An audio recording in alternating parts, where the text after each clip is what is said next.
tener que cumplir vas a tener que cumplir cada 6 meses con unos hitos que se va a establecer, ¿no? Y por cada hito que tú cumplas, o sea, por cada 6 meses se te va a asignar un 5%.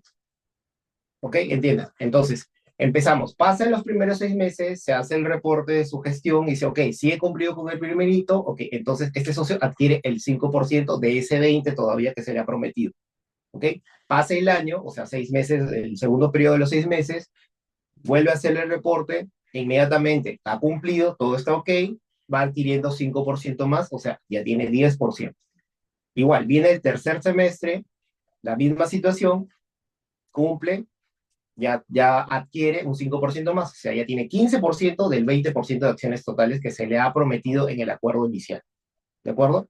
Entonces, si todo sale bien, que es lo que todos queremos, al final de los 2 años y cumple todos los hitos, este socio ya se puede incorporar formalmente a la empresa, ¿correcto? Teniendo un 20% de acciones. Ahora, una característica también importante es determinar cuáles son las condiciones de este contrato de vesting.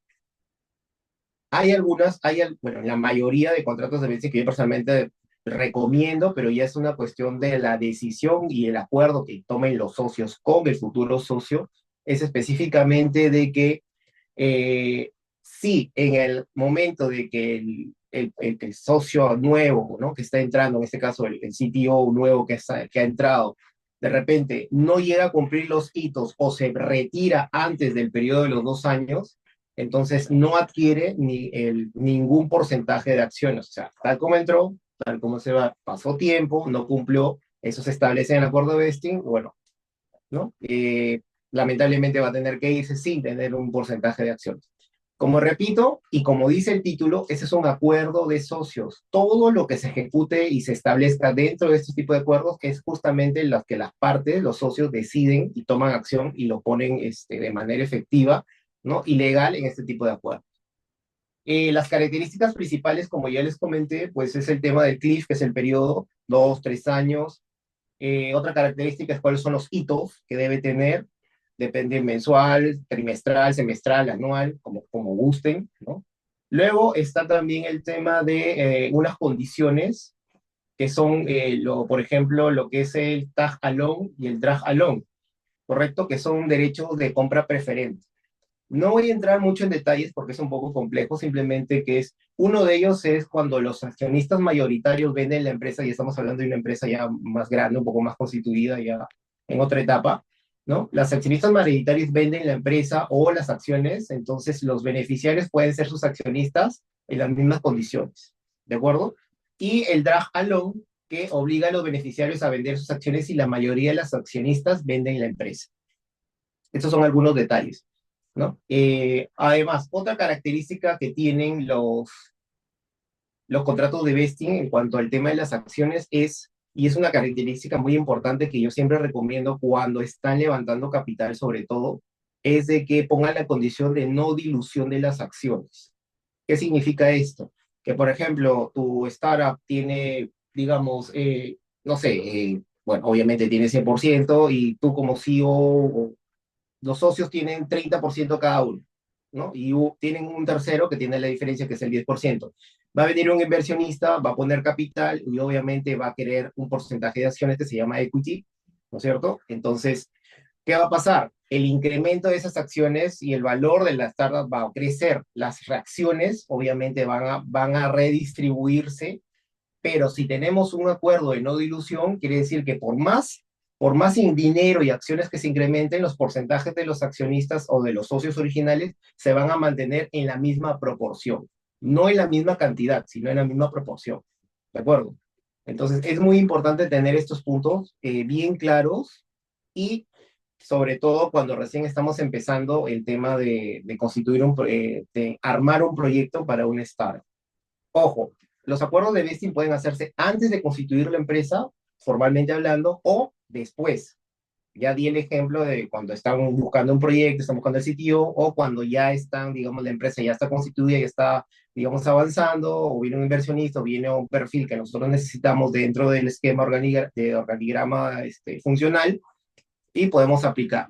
La otra parte, la otra opción en la cual se puede utilizar un acuerdo de vesting es con los colaboradores. Y es algo que yo también recomiendo cuando converso con personas que tienen proyectos en los cuales no tienen todavía el presupuesto o el financiamiento para poder pagar, ¿no? Colaboradores, o sea, pagarles en el sentido estricto legal, ¿no? Un sueldo mínimo al menos. No hay ese financiamiento todavía, pero necesitan el perfil.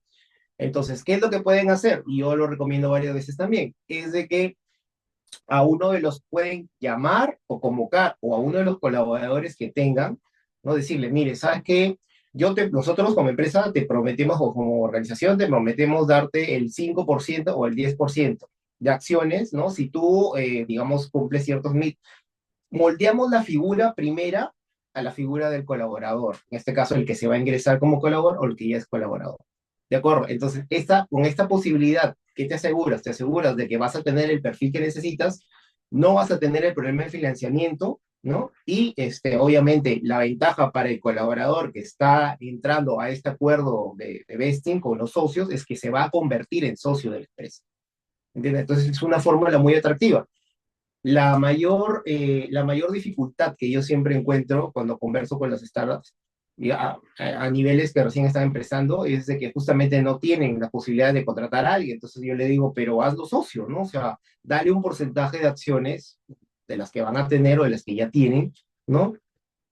Y listo, o sea, se benefician ustedes porque ya están incluyendo el perfil que les hace falta, se beneficia la persona que está ingresando, ya sea colaborador o no, y listo, o sea, es un ganar-ganar. Entonces, es una figura bastante importante que ustedes deben tener en cuenta siempre. Acuérdense de lo que es contratos de vesting o acuerdos de socio. ¿Listo? Ok, ahora pasamos a un segundo punto, que son las formas societarias. Tenemos el proyecto, ya estamos, como le digo, ya estamos en una etapa en la cual ya estamos validando, ya tenemos ventas de nuestro producto o servicio, ¿de acuerdo? Y ahora el siguiente paso es, que es lo más lógico, es formalizarlo, o sea, constituirlo legalmente como una empresa. Te lo piden la mayoría de fondos, dependiendo obviamente del tipo, te lo pide, los programas del Estado también te piden a veces que ya estés formalizado, o sea, que ya seas una empresa, no que ya tengas ventas registradas, entonces es importante ya formalizar. Cuando ya estemos en esa etapa, tenemos la opción de las figuras societarias. ¿Por qué he puesto en el título Sociedad Anónima Cerrada?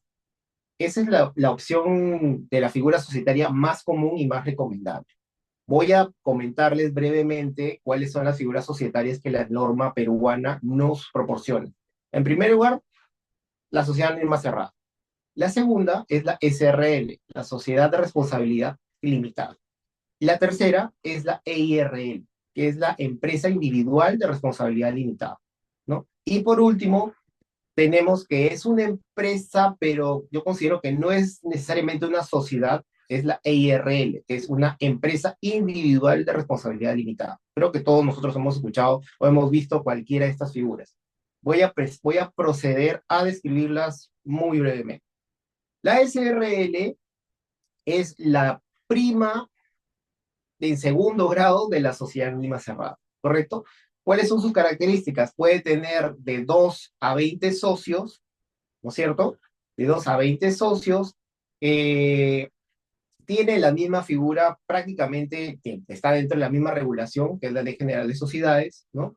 De la norma peruana, pero en el caso de las SRLs no tienen acciones, sino participaciones. Y en el caso de la figura del directorio, la SRL no tiene,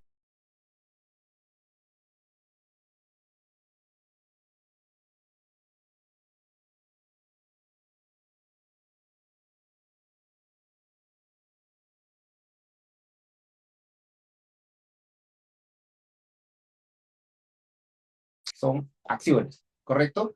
Y a diferencia de la SRL, que son participaciones. Y aquí viene una diferencia bastante importante, que es que la sociedad anónima cerrada puede o no tener directorio. O sea, es discrecionalidad de los socios, digamos, determinar en algún momento o etapa de la constitución o del desarrollo de la empresa, instituir un directorio, ¿no? Que es el órgano que va después de la Asamblea General de Accionistas y antes del gerente, ¿no? O si no lo considera necesario, pues simplemente no tiene directorio. Ojo, que este tema es modificable. O sea, el hecho de que constituyes una SAC, por ejemplo, sin directorio, no quiere decir que en el futuro no lo puedas modificar. Es modificable. Ahora, un punto que se me había escapado antes de proseguir, un punto de que se me había escapado del punto anterior, que era de los acuerdos de vesting, es de que esos actos no son registrables. ¿De acuerdo? No se llevan a escritura pública en una notaría, ni se inscriben en registros públicos, ¿correcto? Son acuerdos privados, pero eso sí, lo que yo siempre recomiendo es que esos contratos sean primero debidamente redactados por un profesional que sabe, ¿no? O sea, yo entiendo perfectamente que la mayoría buscamos modelos en internet y luego los adaptamos, pero ahí es el problema, ¿no? Entonces, yo siempre recomiendo buscar un profesional que realmente le redacte un contrato que tenga todas las condiciones beneficiosas para que protejan a ambas partes y que además de eso se legalicen las firmas en una notaría. ¿Ok? O sea, yo entiendo que las firmas, contrato en privado con las firmas de cada uno de los participantes es completamente válido, pero digamos que la legalización en una notaría le da ese grado de seguridad jurídica mayor para evitar problemas posteriores. Y una legalización en cualquier notaría no te cuesta más de 20 o 30 soles por firma, o sea, no es caro. Regresemos ahorita, después de ese paréntesis breve, regresemos a las sociedades anónimas, ¿correcto? Entonces, ya escribimos la SRL, ya escribimos la sociedad anónima cerrada, pasemos a hablar de la IRL. La IRL, como comenté, si bien es cierto, es una empresa y está dentro de las formas societarias, yo consideraría que no es en sí una sociedad. ¿Por qué? Porque está constituida por una sola persona. Y esta misma persona es el titular, el gerente. Obviamente, como no es una sociedad, no hay acciones. ¿Entiendes? Entonces, para la aplicación práctica de una startup, ¿no? Yo nunca recomiendo, ojo, no quiere decir que la IRL es totalmente funcional, legalmente, financiera, contable y todo lo demás acciones es totalmente funcional, ¿no? Si no, no existieran tantas IRLs que algunas son grandes empresas, ¿no? Pero para el modelo startup, ¿correcto? No es recomendable tener o abrir una IRL. ¿Por qué? Porque básicamente cuando una startup empieza a levantar capital o buscar inversionistas, lo primero que les van a pedir es un equity, un porcentaje de acciones. Y las IRLs no tienen acciones, entonces no hay forma de poder, digamos, tener ese valor agregado para poder ser atractivo para algún inversionista o por algún fondo, ¿no? Entonces, básicamente ya vimos las figuras clásicas, que es la SRL, la SAC, la IRL. Y hay una nueva figura societaria que me imagino que la mayoría de ustedes la ha visto en Internet, que justamente la oficializaron o la sacaron en el 2021 después de pandemia, que es la SACS, la Sociedad Anónima Cerrada Simplificada, que es como una prima hermana de la Sociedad Anónima Cerrada, ¿correcto? Pero ¿cuál es la diferencia? La diferencia es de que en la SACS no interviene un notario.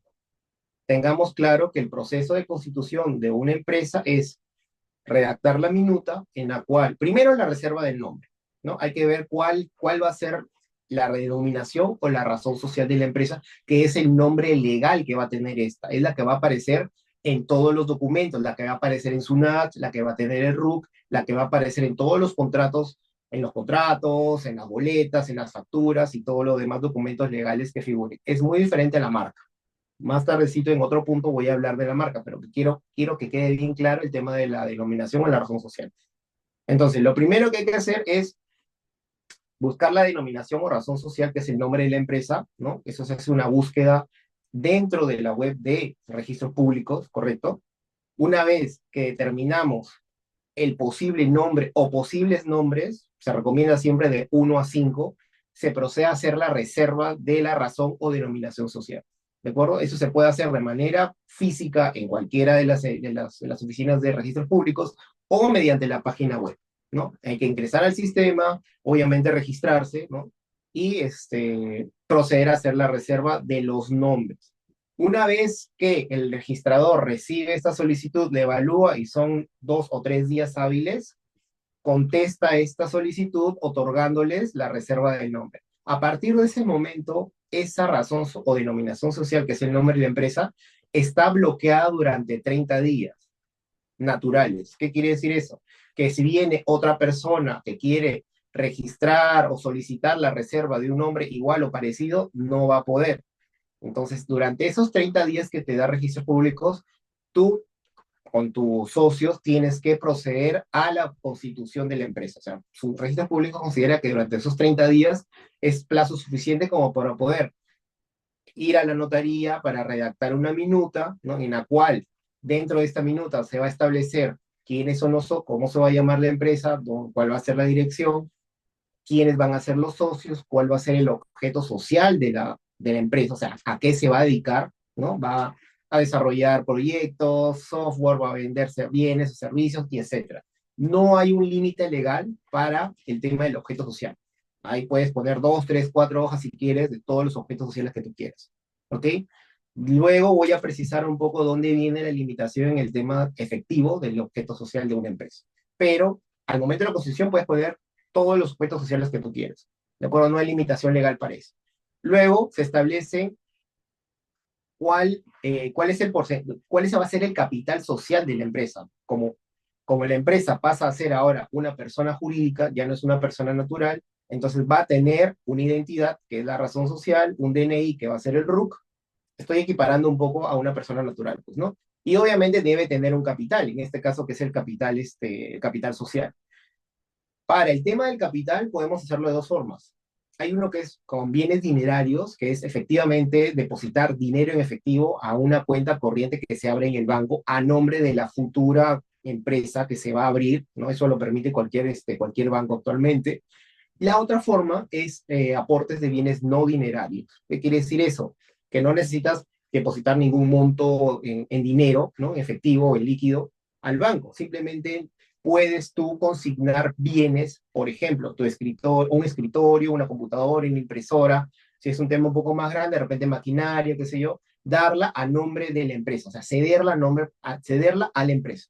¿Correcto? Entonces, a partir de ese momento, todos esos bienes que tú estás, digamos, dando a la empresa ya dejan de ser propiedad de las personas, de los dueños, y pasan a ser propiedad de la empresa y constituyen lo que es el capital social. Este proceso de bienes dinerarios, aportes de bienes no dinerarios, perdón, no tiene un requerimiento de fiscalización por parte de notaría o de registros públicos cuando se constituye. ¿Qué quiere decir eso?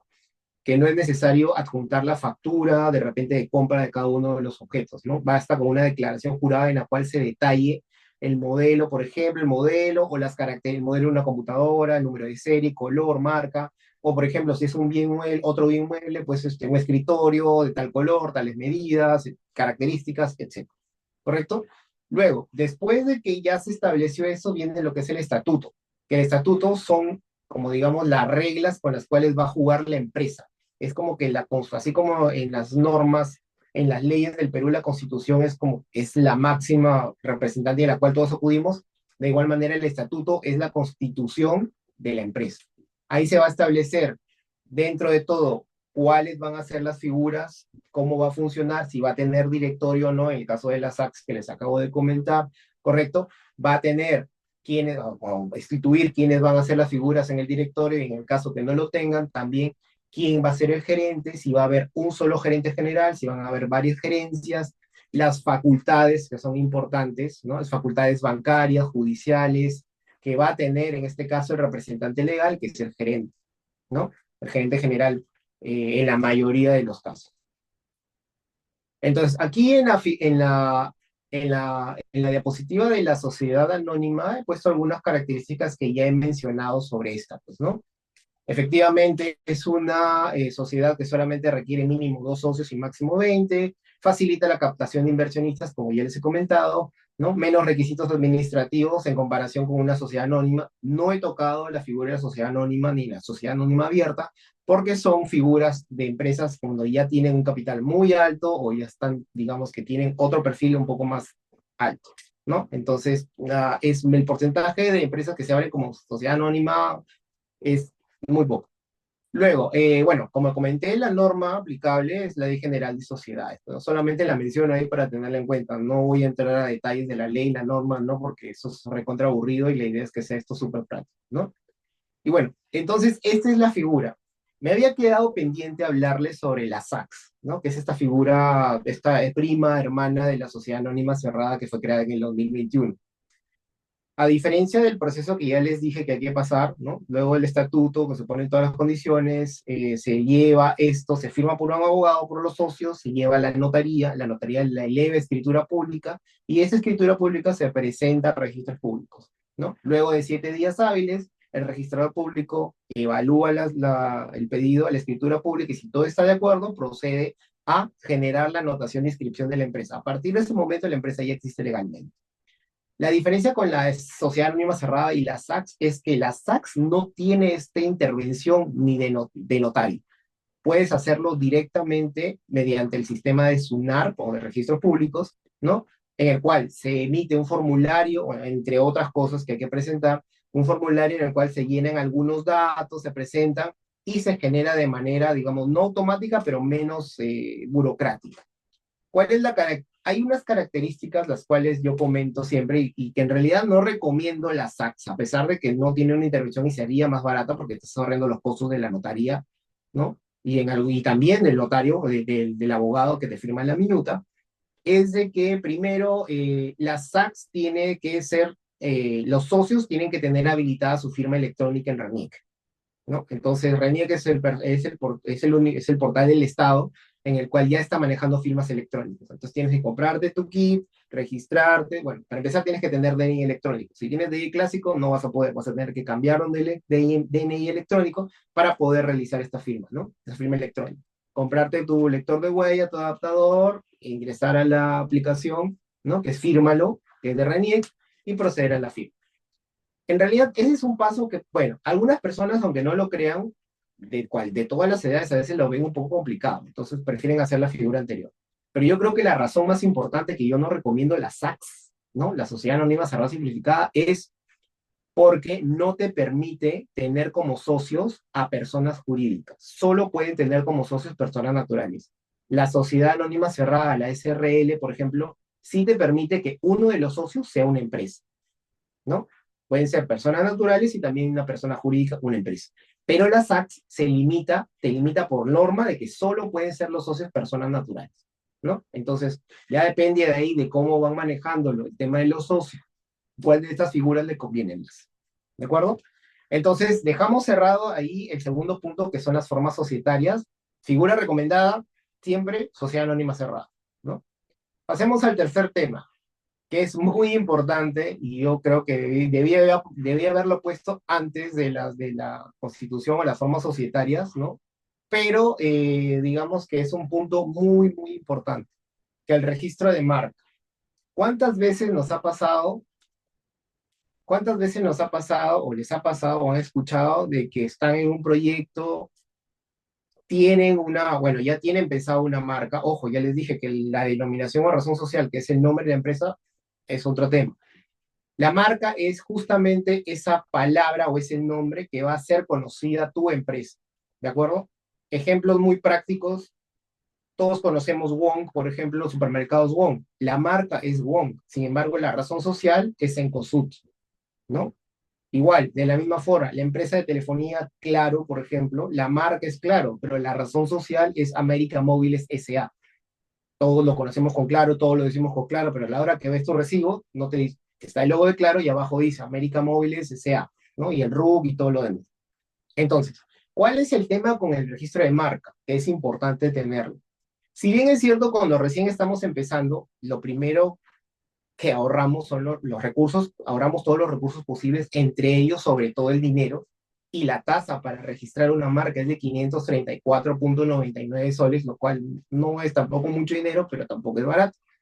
Entonces, para evitarnos justamente este tema, solimos, las personas generalmente, porque he escuchado muchos comentarios de eso y me han llegado para decirme, oye, me ha pasado esto, es de que buscan en internet una aplicación, o una vez me dijeron que habían visto una inteligencia artificial que les había buscado en toda la web una marca, ¿no? Para su proyecto, para su página web, para su diseño, todo lo que quieran, para el branding, logo y todo lo demás, y no habían encontrado, ¿no? La marca específicamente, entonces habían decidido tomar, ¿correcto? Ese es un primer error.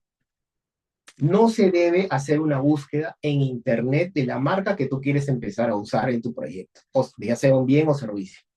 ¿Por qué? Porque efectivamente aunque no lo crean, estamos en 2025 y aunque no lo crean, aún hay empresas que no tienen página web, porque no la necesitan tal vez, no es parte de su negocio tal vez, pero sin embargo tienen una marca registrada. Por ahí ya vamos con porcentaje de posibilidades negativas porque hay posibilidades de que esto sea uno de estos casos y la marca que nosotros ya estamos empezando a usar ya esté registrada. ¿Qué es lo que debemos hacer? Entrar al portal, eso lo puedes googlear, puedes entrar al portal de Indecopy, ¿no? Puedes entrar, ahí hay una opción que dice busca tu marca y ahí puedes buscar en el nombre, en la parte donde pones el nombre, pones cuál es tu marca y tienes que determinar cuál es la clase correspondiente. Les explico brevemente las clases. Indecopy maneja una clasificación MISA, que es una clasificación mundial, ¿de acuerdo? Consta de 45 categorías. De la categoría 1 a la 34 son todos los que son bienes, productos, bienes y demás. De la 35 a la 45 son servicios, ¿de acuerdo? Depende obviamente de cuál es el giro o los productos o servicios que ofrece tu empresa o tu proyecto, tienes que enfocarte en cada uno. Luego, en cada uno de estos están detallados cuáles son las actividades que puedes encuadrarlos ahí. Ojo, no están todas las actividades detalladas ahí. Hay que buscar y encuadrar en cuál de ellas es la actividad más parecida a la que nosotros desarrollamos en el caso que no lo encontremos expresamente dentro de esas listas de cada categoría, cada clase, ¿no? Entonces, una vez que determinamos el nombre y la clase a la cual vamos a hacer la búsqueda, procedemos a hacer la búsqueda en el buscador automático de Indecopy y les va a salir ahí un resultado en el cual están todas las marcas que son iguales o parecidas. Entonces, si encontramos una marca que es igual, pues en la misma categoría, lamentablemente vamos a tener que buscar otra marca, ¿correcto? Si encontramos una parecida, entonces ahí hay que evaluar qué tantas posibilidades o probabilidades tenemos para que nuestra marca pueda ser registrada. De repente hay que modificarle, aumentarle o reafirmar el naming, ponerle una palabra más de repente, ¿correcto? Y reforzarlo con el tema del logo, ¿no? Entonces yo siempre recomiendo un registro mixto, que es tanto del nombre como del logo, ¿de acuerdo? Porque puedes solamente registrar el nombre y ya está. Bueno, registro del logo específicamente solo no es muy común en realidad, pero yo siempre recomiendo los dos. Si vas a registrar una marca en el momento que ya lo quieras hacer, hazlo del el nombre y también la marca, el logo, que es un registro mixto. Regresando al tema de la búsqueda, una vez que ya tenemos estos resultados, ahí ya podemos tener por lo menos cierta tranquilidad de que la marca que vamos a empezar a usar no está registrada, por lo menos hasta ese momento. Entonces, a partir de ese momento, entonces ya tenemos cierta seguridad de poder comprar el dominio, ¿correcto? Comprar el dominio, el buen hosting, empezar a diseñar el logo, brandear las cosas, sacar merchandising, etcétera, etcétera. ¿Qué pasa si no hacemos eso de la forma en la cual les he comentado, ¿no? Y digamos que llega un momento en que empezamos a tener éxito en nuestro proyecto, pasa un año, pasa de meses, un año, y le vemos la necesidad ya de formalizar la empresa y de registrar la marca también, y nos vamos a dar con esta sorpresa que ya no podemos hacerlo porque ya hay una parecida o ya hay una exactamente igual. Vamos a tener, primero, que buscar otro dominio. O sea, eso implica pago. Volver a diseñar la página, si dentro de los socios hay uno que se encarga, una persona que se encargue de ese, el sitio está, puede hacerlo, y aún así es tiempo, ¿no? Es tiempo, y si no, pues hay que pagar para que lo vuelvan a hacer. Rebrandear, cambiar el logo, cambiar de identidad, de algunos clientes que ya, digamos, que están conociéndonos, ¿no? En el mercado, pues tener ese proceso de transición es un poco complicado. Todo esto se lo pueden ahorrar haciéndolo o realizando los pasos que les acabo de comentar. ¿Ok? Entonces, aquí en la diapositiva les acabo de poner que justamente las razones por las cuales es importante el registro de la marca. Ah, y bueno, obviamente, si es que han hecho ese proceso y todavía no lo han registrado, lo más recomendable es que registren la marca lo más pronto posible, ¿no? Para evitar justamente litigios futuros, para generar más confianza en los clientes, así operamos de manera tranquila, no tenemos que estar preocupados si alguien más lo registra y poder tener todo este proceso complicado que ya lo he comentado hace un rato. Facilita la expansión, ¿no? Hay una normativa, la normativa aplicable en este caso, pues, ¿no? Es obviamente la ley sobre propiedad industrial, que es la aplicable para el tema del registro de la marca, ¿no? Hay otras características por las cuales también es importante el registro de la marca.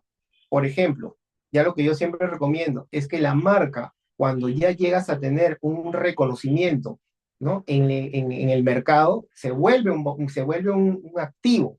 Digamos que no es un activo formal, pero digamos que tu marca adquiere valor.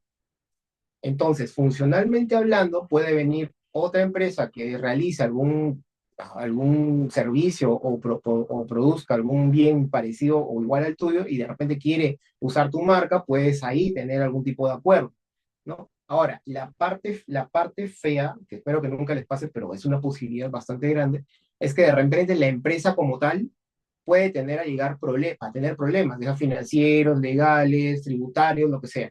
Entonces, esta empresa, por este tipo de complicaciones, podría dejar de operar, incluso llegar a declararse en disolución bueno, a disolverse, pues, ¿no? Entonces, ¿qué es lo que pasa ahí?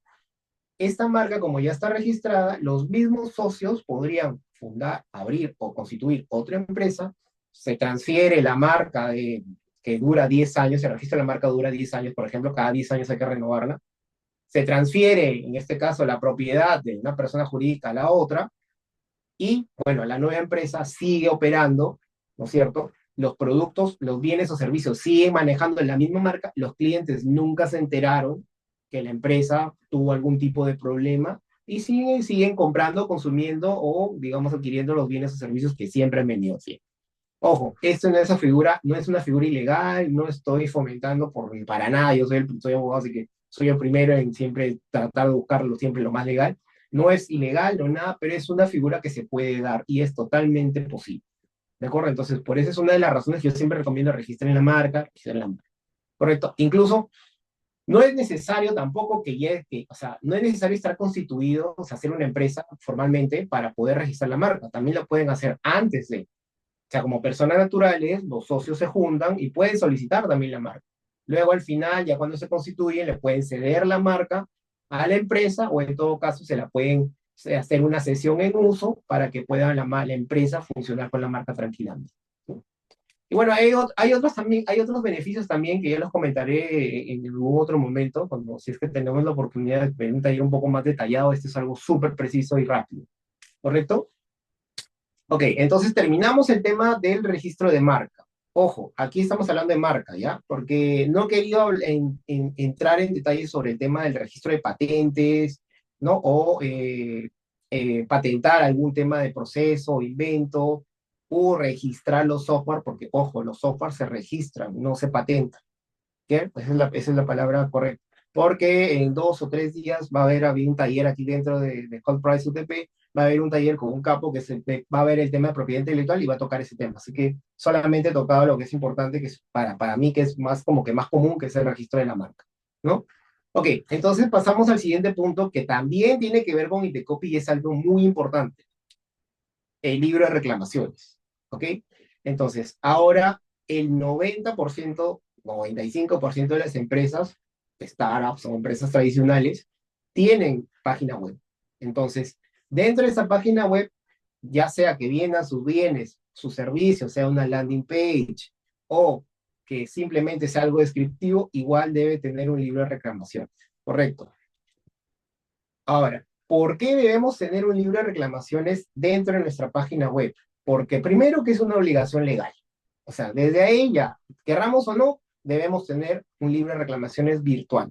Si tienes un local físico, si tu startup, tu negocio llega a tener un local físico de venta de bien o servicio, también puede tener el electrónico o el físico, pero si es una página web, definitivamente es un libro de reclamaciones electrónico que debe estar, digamos, en cualquier parte, usualmente se pone en la parte inferior, ¿no? Es un link en el cual puedes ingresar, el usuario o el cliente que quiere presentar su queja o reclamo, puede ingresar ahí, ¿no? Y llenar el formulario, ¿no? Que no es un formulario estándar, pero digamos que debe tener ciertas características para poder, digamos, captar o recabar toda la información necesaria, ¿no? Que está colocando el cliente o el usuario para poder, digamos, solucionar el tema. Entonces, la obligación legal viene en este caso, del Código de Protección y Defensa del Consumidor, ¿no? La ley tal, no voy a decir tal. Una de las características es mejorar la atención al cliente porque obviamente siempre vamos a estar atentos, ¿no? Evitar sanciones y problemas reputacionales, obviamente. Entonces, ¿cuál es el procedimiento de libre reclamaciones? ¿Ya? Primero, esta persona, usuario, cliente, presenta, llena el formulario, presenta su reclamo o queja, porque son dos tipos. Puede ser un reclamo, puede ser una queja. Una tiene que ver con el tema del servicio y otra tiene que ver con el tema con el producto, ¿no? O la atención. Uno tiene que ver con la atención sobre y el otro tiene que ver con el producto o el servicio que se brinda, ¿correcto? Entonces, una vez que presenta o pone su queja o denuncia en este libro de reclamaciones, hay un proceso de 30 días en el cual, dentro de los 15 primeros días, la empresa debe revisar el caso, evaluar cuál ha sido, digamos, la afectación, ¿no? Si es que es verdad o no, porque, ojo, hay que tener en cuenta, y eso lo digo por experiencia profesional y empresarial, el cliente no siempre tiene la razón. Eso que les quede bien claro. ¿Ya? O sea, yo sé que de repente por ahí hay algunas tendencias que todavía que mantienen el tema del cliente tiene la razón. Lamentablemente no es así. Hay clientes que no tienen la razón y hay clientes que a veces se quieren aprovechar, ¿no? Se quieren aprovechar de repente pues, de obtener algún tipo de beneficio y ponen cualquier tema, cualquier excusa y demás. Entonces, durante los primeros 15 días hay que evaluar esta solicitud y ver si efectivamente se ha realizado un perjuicio o un inconveniente o se le ha dado un bien o un servicio defectuoso. Entonces, si es que ha sido positivo, o sea, si se encuentra que realmente ha habido alguna deficiencia en cualquiera de estos dos, en la atención, el bien o el servicio, entonces hay que proceder a buscar la forma de compensar al cliente o al usuario, ¿no? De esta molestia. Entonces, se hace una comunicación con el cliente o el usuario, ¿no? Y se le propone se le hace esta propuesta de, digamos, o sea, es que mira, o ha sucedido esto, te pedimos las disculpas del caso, ¿no? Y de repente te podemos ofrecer, no sé, un cupón de descuento, o de repente un servicio adicional gratis, etcétera, ¿no? Entonces, la idea es llegar digamos, llegar a una cierta satisfacción, un cierto porcentaje de satisfacción por parte de la persona que ha puesto el reclamo o la queja, ¿de acuerdo? Y obviamente es importante que todo esto quede plasmado en justamente el mismo documento, que es el que mantiene, presenta la reclamo queja, cuál es el proceso y cuál ha sido la solución que se le ha dado. La empresa tiene como 30 días máximo para solucionar este tema, desde la presentación hasta que dicen, ok, todo está bien y todo lo demás. Este procedimiento no impide que el cliente o usuario vaya directamente a Indecopia a presentar su queja o reclamo. Ahora, ustedes dirán, pero entonces si lo puede hacer al mismo tiempo, ¿para qué voy a tener mi libro de reclamaciones? Porque justamente una de las razones es evitarle esa carga burocrática a Indecopia de estar recibiendo una cantidad inmensa de reclamos, por ejemplo, y puede solucionarlo de manera, pues, de las dos partes. Y la otra razón importante del libro de reclamaciones es de que si efectivamente se ha llegado a solucionar este inconveniente, ¿de acuerdo? Y, digamos, el cliente usuario igual va a Indecopia a presentar, porque también han dado casos, entonces nosotros ya tenemos una evidencia y una prueba fehaciente de que efectivamente se le ha revisado el caso y se le ha brindado una solución que ha sido satisfactoria para el cliente usuario. Entonces Indecopia va a decir, bueno, señor cliente, la empresa ya le solucionó, usted aquí puso que efectivamente firmó de que estaba de acuerdo, entonces no hay ningún problema, muchas gracias. Entonces, ya no procedería, se evitan las multas y todos felices, todos contentos. ¿De acuerdo? Entonces, es muy importante tener el libro de reclamaciones debidamente ubicado y habilitado. ¿Ya? En todo caso, el detalle del formulario, pues es un formulario estándar. En algún momento ustedes gustan, los que están del programa pueden escribirme también, si en el caso que lo requieran, ¿no? Y los que no, igual, también. Y ahí tengo un par de modelos ahí que se los puedo dar tranquilamente sin ningún compromiso. ¿Ok? Luego, tenemos algo también importante, nos mantenemos todavía en la parte de lo que es las páginas web. Algo que también ustedes imagino que lo están manejando. Igual que el punto anterior, 95-98% de las empresas o startups tienen página web. Y que es importante también tener ahí los términos y condiciones. Correcto.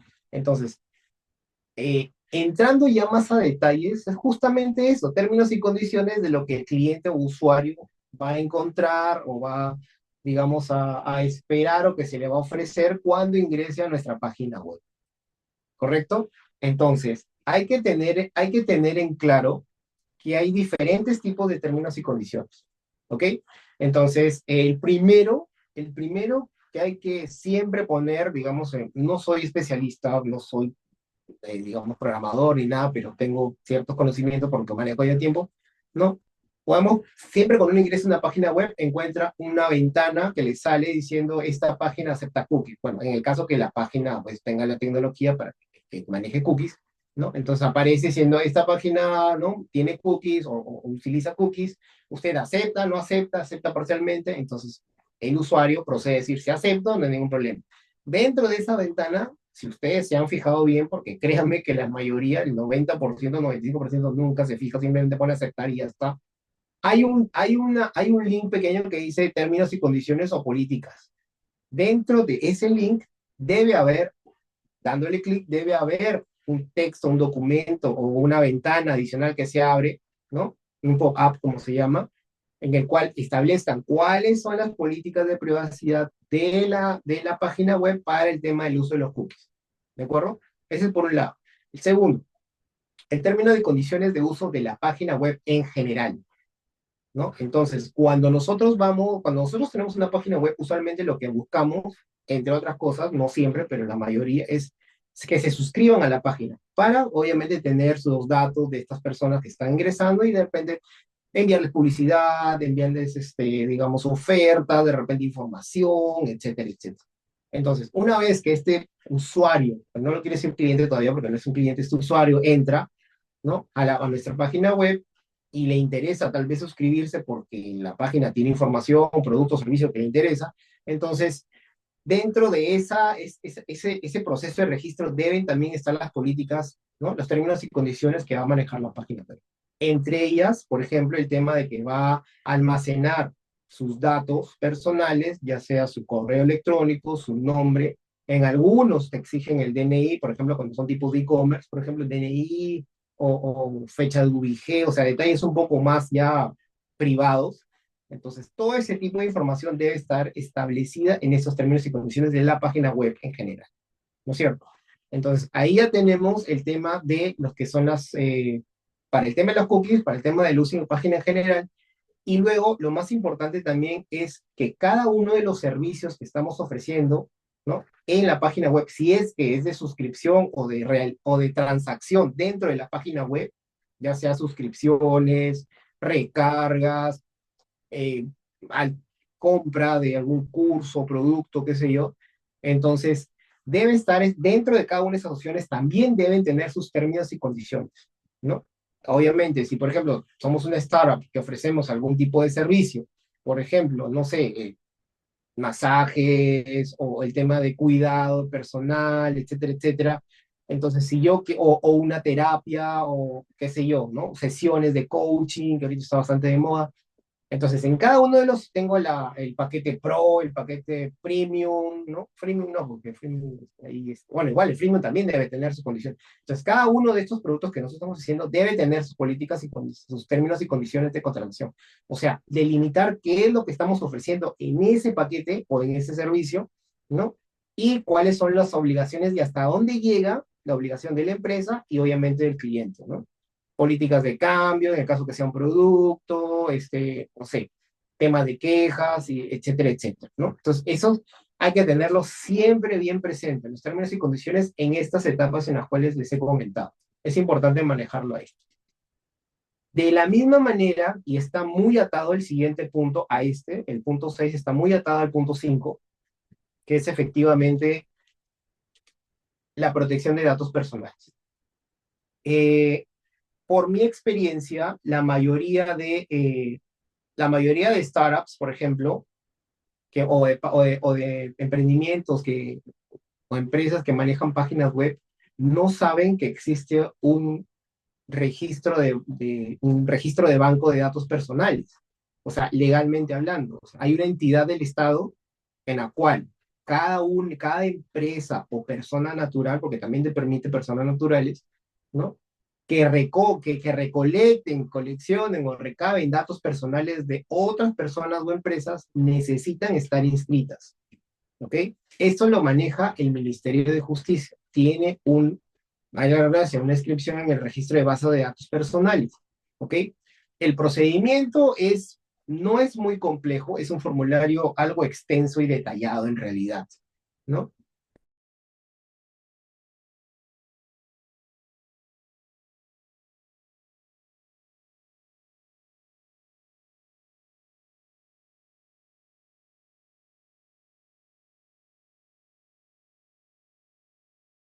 Ahí nombres completos, no sé, otro tipo de información que es más personal. Entonces, sí tienes la obligación legal de inscribirte, o en este caso la empresa o la persona, de inscribirse en este registro, este banco, este banco de datos personales. ¿De acuerdo? Entonces, ahí estoy citando la norma, ¿no? Que es la Ley de Protección de Datos Personales también.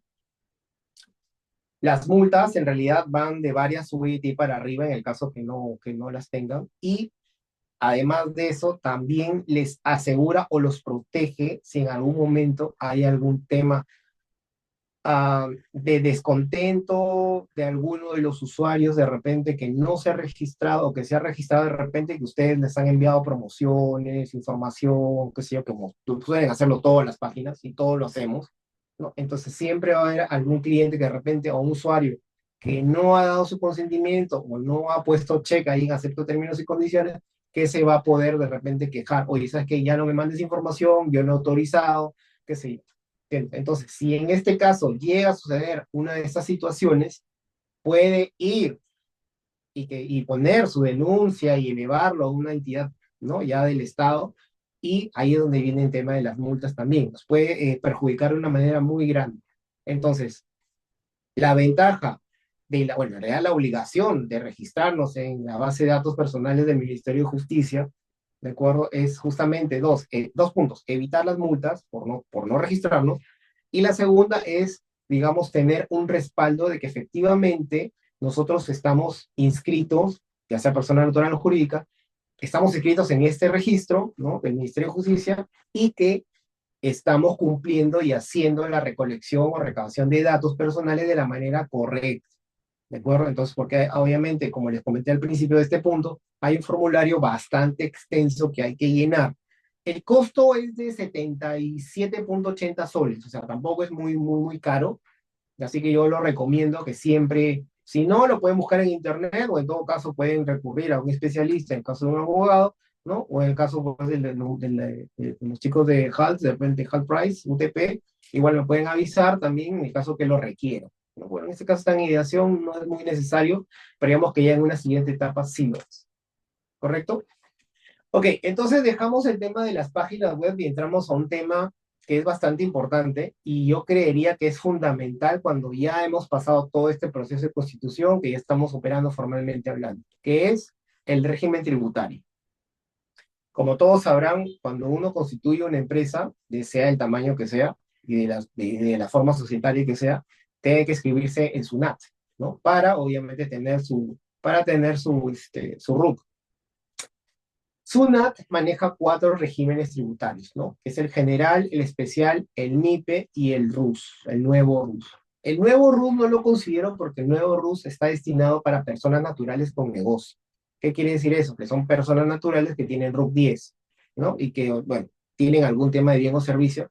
Tiene ciertas limitaciones, es cierto, pagan 20 soles por cada 5.000 soles y si exceden a 8.000 pueden pagar 40, pero tienen ese límite de máximo 8.000 y no es una figura empresarial, o sea, por eso no lo comento, solamente lo estoy mencionando nada más. El régimen general, que obviamente que es el régimen más completo y obviamente el más caro, ¿no? En el cual SUNAT, generalmente las empresas grandes, ¿no? Son las que se inscriben en este tipo de régimen, tienen todas las obligaciones tributarias, tienen que llevar todos los libros contables, porque hay una cantidad, si no me equivoco, hay como 5 o 6 libros contables, ¿no? Que estén más contables que legal, ¿no? En los cuales debe tener una empresa cuando está en este régimen. Aparte, paga un porcentaje de renta mayor. El IGB es igual para todos, o sea, el 18% estés en cualquier otro régimen, menos en el RUS, claro, en el RUS, ¿no? Régimen general, régimen especial o régimen MIPE, todos pagan impuesto general de ventas 18%. Pero en la renta, que es el impuesto a la utilidad, esos también deben tenerlo dentro del costeo de su producto o servicio, ¿no? Es importante tener en cuenta eso. Ok, entonces vamos a detallar el por qué recomiendo que se inscriban en el régimen tributario MIPE. Como comenté hace un rato, en el tema del IGB todos son iguales, 18%, pero en el régimen tributario MIPE, la renta, que es el impuesto a las ganancias o a las utilidades, o sea, de lo que después de pagar todos, impuestos, todo lo demás, pagarle proveedores, todo, lo que te queda, o sea, la ganancia de eso, hay que pagar una renta, un porcentaje. Esa es la renta, ¿no? Entonces, aquí, como podrán ver en el cuadro, dice, solo se paga el 10%, usualmente el régimen general paga el 29,5%, ¿no? De las utilidades. O sea, prácticamente la tercera parte. Pero en este régimen solamente se paga el 10% hasta, sí, hasta 15 UITs. Recordemos que la UIT son aproximadamente, este año son como 5.000 y algo soles. Multipliquemos 5.000 por 15 y si nosotros facturamos hasta ese monto, ¿no? Que somos microempresas, entonces podemos, digamos, mantener todavía ese porcentaje del 10%. Si excedemos esos 15 UITs, ya pasamos a un 16, entonces ya tendríamos que manejar un porcentaje más alto de renta. Correcto. Ahora, el segundo punto es la facilidad de cumplimiento. ¿Ya? Como les comenté hace un rato, el régimen general tiene todo, la obligación de llevar todos los libros contables. Acá simplemente llevas 3 libros. Libro, si no me equivoco, como les digo, es un tema más contable más contable que legal, ¿no? Llevas el libro diario simplificado, el libro compras y el libro de ventas, o sea, 3 libros nada más, de los cuales 2 de ellos ya son electrónicos, así que igual hay que llevarlos. Yo siempre recomiendo que cuando ya estemos empezando a facturar, ¿ya? Siempre contar con la asesoría de un contador. Es importante. Se han visto muchos casos que digamos, declarar mal u omitir las declaraciones de impuestos, las multas han llegado a traerse abajo muchas empresas que recién están empezando. Así que yo sugiero que una vez que ya empiecen en esa etapa, sí consideren la manera. Hay opciones bastante accesibles, ¿no? De personas naturales que dan el servicio, o de algunas empresas también que dependiendo del tamaño de la empresa, cobran un monto muy, muy accesible, ¿no? Para poder llevar ese tipo de ganancias, ¿no? Entonces, las declaraciones son más simples, no hay muchos libros, pero igual, no sabemos, no tenemos la capacidad de poder llenar estos libros de manera adecuada, ¿no? Y bueno, en este caso la norma aplicable es el régimen hipertributario. Una característica que no he puesto acá, pero siempre la que es, creo que yo, una de las más importantes con el régimen tributario MIPE, es el tema del IGB justo. ¿Qué es el IGB justo? O sea, nosotros sabemos, y si no sabes, se los comento, cuando nosotros tenemos un periodo de ventas, por ejemplo, febrero 2025, enero 2025, ya pasó enero. Enero 2025, o sea, todo lo que hemos vendido en enero 2025 se declara en febrero.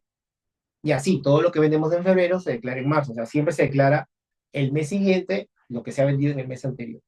Entonces, una vez que se declara, hay que pagar, obviamente, después de hacer todo el contexto de contabilidad entre las compras, las ventas, el crédito fiscal y demás, que son términos más contables. Entonces, el resultado que queda, eso es lo que hay que pagar de IGB y de renta. ¿De acuerdo? Ahora, ¿qué pasa?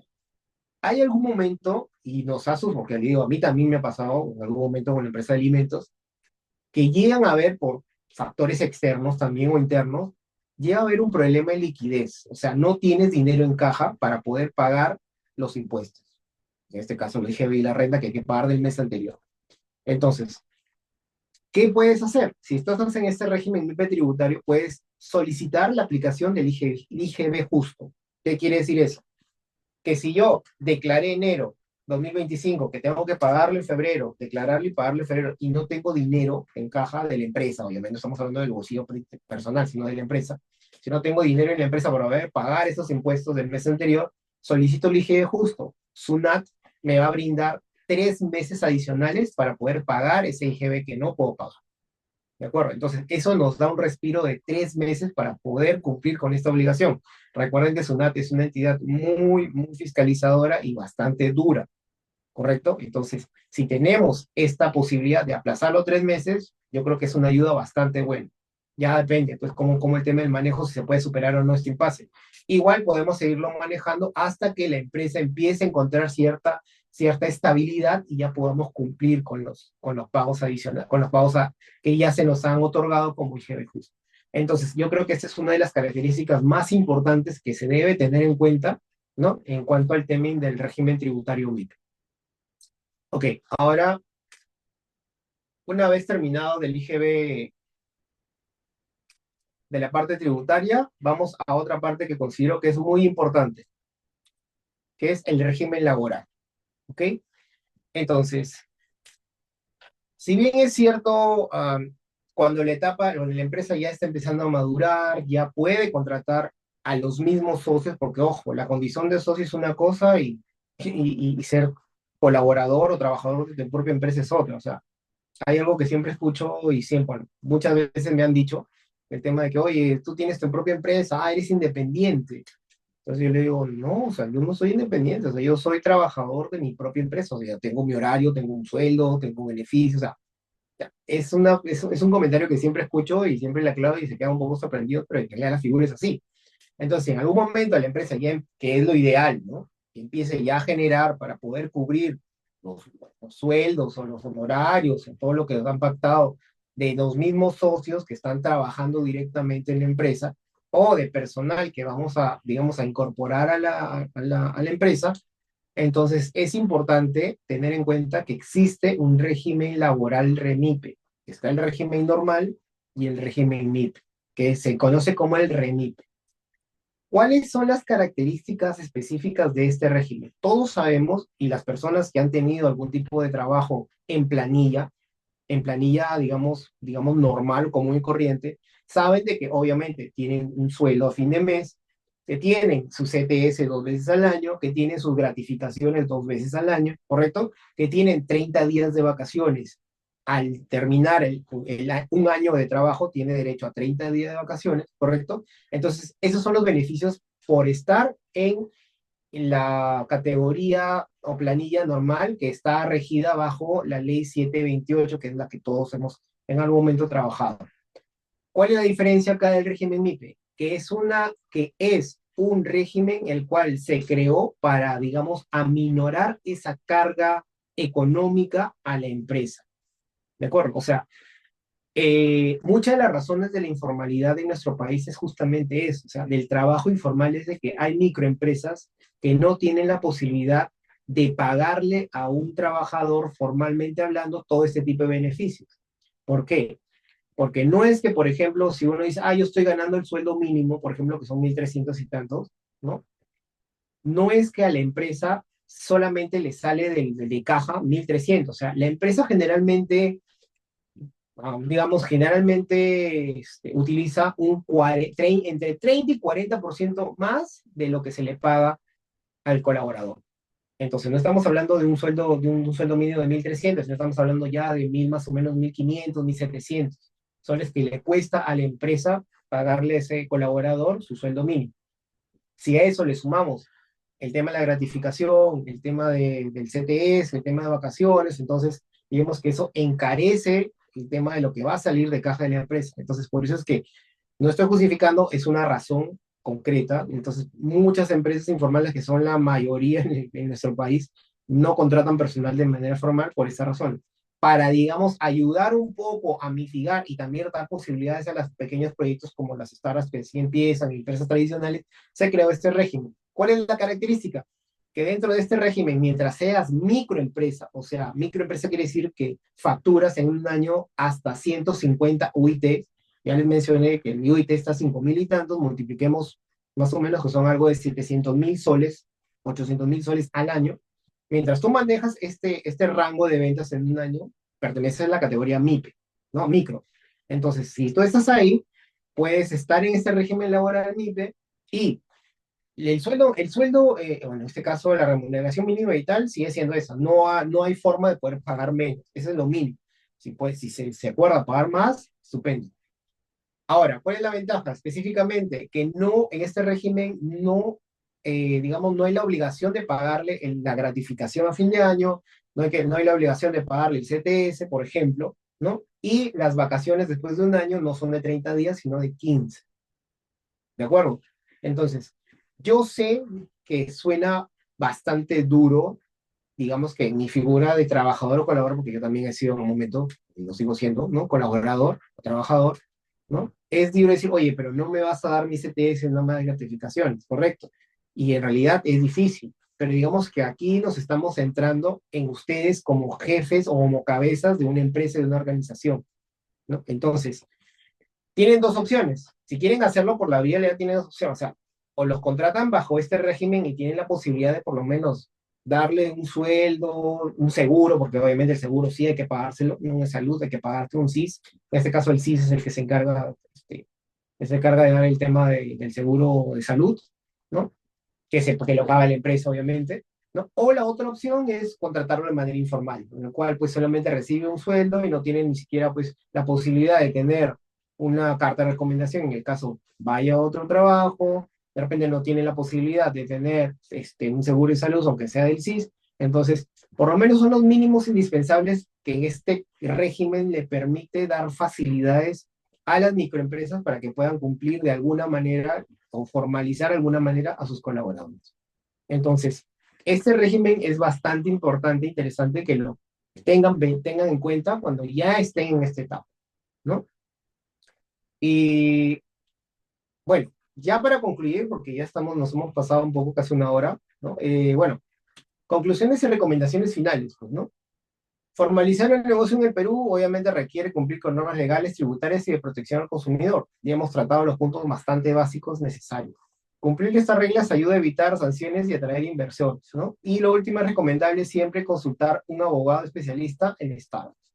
No es por hacer cherry, pero bastante de las situaciones y en realidad un porcentaje, no muy alto, pero un porcentaje de startups que llegan a mí siempre es porque justamente o han hecho un contrato que ellos encontraron en internet, lo modificaron y lo firmaron, o tomaron algún tipo de decisión de que en realidad no estaba realmente avalada y eso le ha traído complicaciones después, ¿no? Así que nada, entonces con esto concluimos la presentación de hoy. Aquí estoy dejando, bueno, un poco, ese soy yo, ahí estoy dejando mi QR de mi Linktree, ¿no? Pueden escanearlo, ahí está mi Linktree, está, bueno, mi WhatsApp, está mi agenda, ¿no? En el caso que estén interesados en conversar de algún tema legal o temas de modelos de negocio, innovación, porque también manejo esos temas. Entonces, bueno, nada, ha sido un placer estar con ustedes hoy día y bueno, no sé si todavía queda espacio para preguntas, Giovanni. Voy a A dejar de ver, compartir. ok, sí, por favor. Gracias, no, sí, igual Uy, perdón, un momento, un momento, un momentito.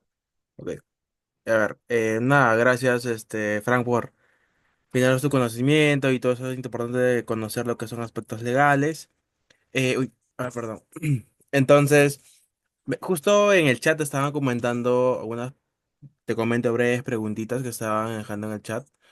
Por ejemplo, Oliver decía un Claro. comentario, ¿no? Como que hay que tener cuidado el no tener trabajadores, ¿no? Dado que la SUNAT puede considerarse, o sea, puede considerarlo como sujeto sin capacidad económica. Y pues que también será bueno darle fecha cierta al vesting, ¿no? Bueno, ese fue un comentario que hizo al momento que mencionaste del punto uno y 2. Pero acá César menciona algo, Ah, ok. ujú, que en este caso de la SAX, ¿no? Si la SAC simplificada puede ser una startup. Ya, ok.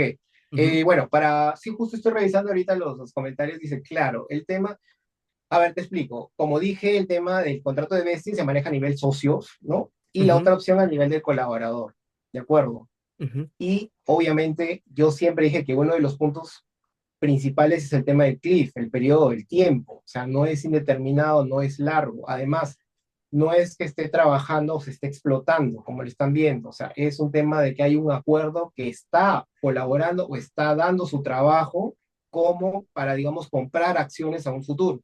O sea, no es que esté, digamos, explotándose la figura. Ese por un lado. Es cierto lo que dice en este caso Oliver, porque a mí también me ha pasado en un momento que recién empiezo, que recién empezaba, ¿no? Es cierto que la SUNAT, al tener un periodo en el cual la empresa ya está empezando a facturar, por ejemplo, y no tiene declarados trabajadores formalmente hablando, solo por recibos honorarios, que es la mayoría, hablemos lo que es, bueno, la mayoría me deja así, pero si no tiene por lo menos uno o dos trabajadores dependiendo del movimiento, ¿no? Si me estás declarando, pues, no sé, 500.000 soles al mes y tienes un trabajador en planilla o ninguno, entonces es un poco sospechoso, ¿no? Entonces, en esa situación, digamos que sí es recomendable tener en cuenta, tener presente que en un periodo de 4 o 5 meses, de repente incorporar, aunque sea un trabajador, formalmente, en planilla, ¿no? Entonces, ese es un punto que ya es parte de, digamos, un taller un poco más explícito. Ahorita he tratado de decir lo más preciso posible para resumir todo esto en, bueno, una hora casi, ¿no? Pero efectivamente, lo que dice Lebre es cierto, ¿no? Pero digamos que es un periodo que hay que tener en cuenta. 4 o 5 meses como máximo, ¿no? Entonces yo ya siempre considero, porque a mí me lo dijo mi contador hace muchos años, también me dijo, ¿no? Oye, ¿sabes qué? Mira, ya tienen 4 meses, ya están operando y no tienen nadie, no tienen todavía nada en planilla. Entonces, obviamente, ahí, con una sonrisa en mi rostro, ya mi socia y yo pasamos a planilla, ya tuvimos un sueldo y todo lo demás, pues, ¿no? Entonces, sí es importante lo que dice Oliver, pero digamos que hay ese periodo en el cual se puede manejar. Es recomendable tenerlo así, y justamente para eso es de que el punto que toqué del régimen tributario MIPE. Ahí es donde pueden ingresar a su primer trabajador por lo menos, ¿no? Entonces, y tienen que equipararlo, obviamente, ¿no? O sea, como les dije, si están facturando 700.000, 500.000 soles, o no sé, o 100.000 en un mes, y no tienen trabajadores, entonces ahí sí de todas maneras va a ser sospechoso el tema, ¿no? Y el otro lado, el otro que comentaba, me dijiste, las SACs, es Sociedad Anónima Cerrada Ujú. Simplificada, puede ser una startup, claro que, a ver, empecemos, dejé bien claro que la IRL, por ejemplo, las IRL no pueden ser, digamos, no pueden, digamos, estar o levantar o tener el modelo startup porque no pueden levantar capital, no tienen acciones, ¿no? ¿Correcto? Entonces, no podría. Pero en el tema específico de lo que es la SACS, sí puede.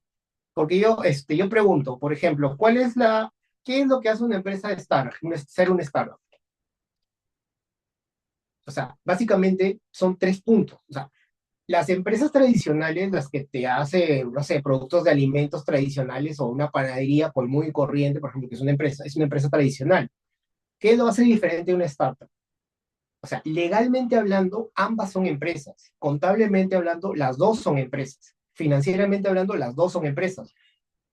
Tienen, tienen que adoptar una forma societaria, una SAT, una SRL, una SR, una IRL, tienen que registrarse en SUNAT, sacar su régimen MIPE, o general o especial, etcétera. O sea, las dos son empresas, ¿me entiendes? Pero ¿qué hace una startup? La calidad de startup es justamente tiene unas características diferentes en su forma de operar, ¿correcto? En su forma de operar y en su forma de ver la empresa. Una de ellas, que todos sabemos, es el tema de que utiliza un fuerte componente de tecnología para, digamos, utilizarlo en el desarrollo de su proyecto. No necesariamente que es una empresa de tecnología, pero que sí utiliza la tecnología como uno de sus mecanismos para impulsarse. El segundo es el tema de la escalabilidad.